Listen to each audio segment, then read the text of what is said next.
ఏ రోజు రేషను ఆ రోజు తెచ్చుకొని జీవితం గడిపినటువంటి రోజులు నాకు ఇంకా బాగా గుర్తున్నాయి.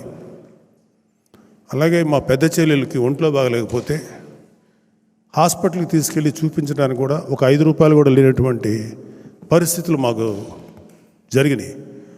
సో అప్పుడు మాకు తెలుసు ఒక ఇంటికి, ఆ ఇంటికి సంబంధించిన ఏ పిల్లలకు పెద్దవాళ్ళకి ఎవరికైనా సరే ఒక వైద్యానికి సంబంధించిన పరిస్థితులు, ఒక అనారోగ్యానికి సంబంధించిన పరిస్థితులు వచ్చి ట్రీట్మెంట్ చేయాలంటే ఎంత అవస్థలు పడతారు. ఒక్కొక్కసారి నాకు కొంతమంది మిత్రులు చెప్పారు, ఒక్కసారి ఒంట్లో కనుక బాగలేకపోతే ఏదన్నా అయితే, ఒక పెద్ద జబ్బు అయితే శాశ్వతంగా వాళ్ళకున్న ఆస్తులు అమ్మేసుకోనో సొంత ఇల్లు అమ్మేసుకోనో ఆ వ్యక్తిని బతికించుకుంటా ప్రయత్నించి అదృష్టం బాగుంటే బతికినా వాళ్ళు అన్నీ పోగొట్టుకొని ఒక ఇల్లు లేకపోతే ఒక కొద్దిపాటి స్థలం లేకపోతే కొద్దిపాటి ఆస్తి అంతా పోగొట్టుకొని మళ్ళీ జీవితాన్ని మొదటి నుంచి ప్రారంభించడమా, లేదంటే చనిపోయిన వ్యక్తి ఆ వ్యక్తికి ఒంట్లో బాగలేక ట్రీట్మెంట్ చేయించినా సరే చనిపోతే ఆ కుటుంబానికి ఆ ఉన్న కొద్దిపాటి ఇల్లు వాటెవర్ పొలం కానీ ఆస్తులు కానీ అమ్మేసుకొని భర్త లేకుండానో లేకపోతే ఆ ఇంటికి బ్రెడ్ విన్నర్ లేకుండానో రోడ్ల మీద పడిపోయిన కుటుంబాలను ఎన్నో చూసాం మేము.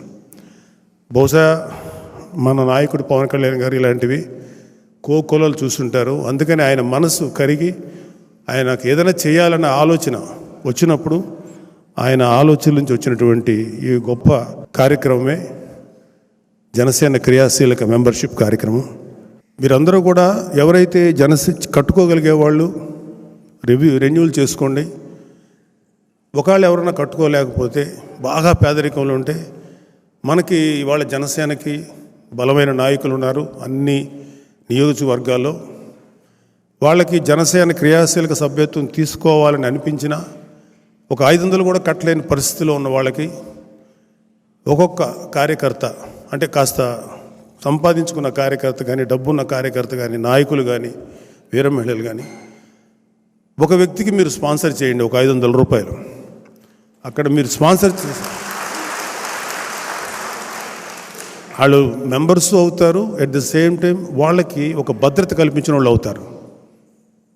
అంటే ఒక చాలామంది ఏంటంటే రాజకీయాల్లో తిరిగి పాడైపోయాడు, ఎందుకు కాకుండా అయిపోయాడు అని చాలామంది అనిపించుకుంటుంటారు, యూత్ కానీ లేకపోతే చాలామంది నాయకులు కానీ. కానీ ఇవాళ జనసేనలో చేరితే, జనసేనలో క్రియాశీలక సభ్యత్వం తీసుకుంటే ముందు మా కుటుంబ సభ్యులకు ఒక భద్రత ఉంటుంది, మాకు జీవితానికి ఒక భరోసా ఉంటుందని నమ్మకం కలగజేసింది. కాబట్టి మీరందరూ కూడా మీకు చేతనంత వరకు మీరు సపోర్ట్ చేయండి. నేను కూడా మన చక్రవర్తి గారిన కానీ హరిప్రసాద్ గారిని చెప్పండి, నేను కూడా కొంత ఎవరన్నా నిజంగా కట్టుకోలేని కార్యకర్తలు ఉంటే వాళ్ళకి కట్టండి. I will support sir.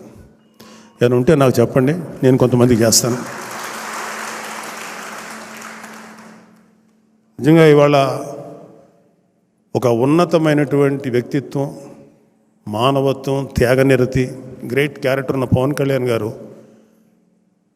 ఎన్నో మంచి పనులు చేశారు. ఆయన రైతులకి వెన్నుదన్నుగా నిలబడి 3000 మంది రైతులకు నిలబడ్డారు. ఎన్నో సహాయ కార్యక్రమాలు చేశారు. ఎవరిదాకో ఎందుకు 2010లో నేను ఒక నిర్మాతగా దారుణంగా నష్టపోయి కోట్ల రూపాయలు అప్పు ఉంటే ఆ రోజు నాకు నిలబడిన వ్యక్తి మా తమ్ముడు పవన్ కళ్యాణ్ గారు. అలాగే మా అన్నయ్య చిరంజీవి గారు, ఇద్దరు నాకు ఒక మూల స్తంభాలాగా నిలబడ్డారు.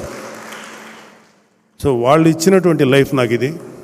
సో ఈ జీవితాన్ని వాళ్ళ యొక్క ఆశయం కోసం, వాళ్ళ కోరిక కోసం నాకు చేతనైనంత వరకు వాళ్ళకి సేవ చేస్తాను. నాకంటూ రాజకీయాల్లో ఎటువంటి ఆశలు లేవు, ఎటువంటి పదవికాంక్ష లేదు.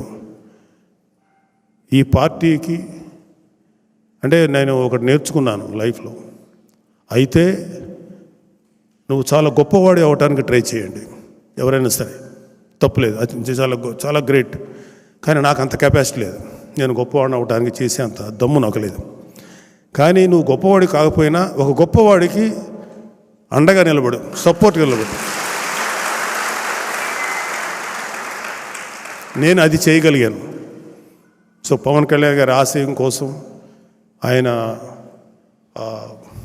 ఆశయాలు నిలబెట్టడం కోసం నాకు చేతనైనంత వరకు చేస్తాను. నాకు వయసు సహకరించినంత వరకు చేస్తూనే ఉంటాను.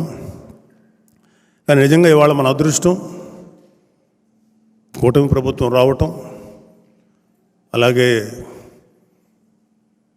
మన తెలుగుదేశం పార్టీ, బీజేపీ, జనసేన కలిసి పోటీ చేసి ఘన విజయం సాధించడం, ఒక గొప్ప అడ్మినిస్ట్రేటర్ అయినటువంటి చంద్రబాబు నాయుడు గారిని మళ్ళీ సీఎంగా చేయటం, ఒక గొప్ప మానవతావాది, మంచితనం, వ్యక్తిత్వం, త్యాగనిరతి ఉన్నటువంటి పవన్ కళ్యాణ్ గారు డిప్యూటీ సీఎంగా చేయటం, దాని నిజంగా మన అదృష్టం.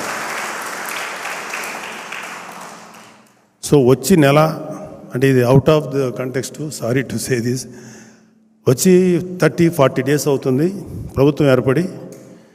అర్జెంటుగా ఏమీ చెప్పినా ఇలాంటి పనికి మాలినటువంటి కామెంట్లు చేసే వైసీపీ వాళ్ళని చూస్తే నాకు చాలా చిరాగ్గా ఉంటుంది. మనం 6 నెలలు టైం ఇచ్చాం వైసీపీ ప్రభుత్వం వచ్చినప్పుడు.